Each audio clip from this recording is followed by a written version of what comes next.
స్వార్థం అనేది ఎంతలా పెరిగిపోయిందంటే, చదువుకున్న వ్యక్తులు కూడా మనందరం చేసేది ఇలానే చాలా తప్పుడు పనులు, చాలా పాడు పనులు. మనకంటూ మనం కుటుంబాన్ని నడిపించుకుందాము అనే ఒక స్వార్థం.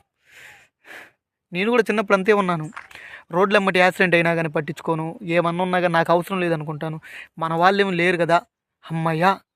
అని అనుకునేవాడిని. కానీ నాకంటూ జ్ఞానాన్ని పెంచుకున్న తర్వాత నేను తెలుసుకుందేందనగా, ప్రపంచం మొత్తం మనది అనుకుంటే, అందులో మనం భారతదేశంలో పుట్టాం కాబట్టి, ఈ భారతదేశం నాది అనుకుంటే బాధ్యత పెరిగిద్ది. నాది కాదు అనుకుంటే స్వార్థం పెరిగిద్ది. అప్పుడు నా కుటుంబాన్ని వరకు నేను పోషించుకోవాలనుకుంటా. ఎవరు పోతే నాకెందుకులే అనే ఒక నీచమైన గుణాన్ని కలిగి ఉంటారు. అందరూ అంతే, నేనని కాదు గానీ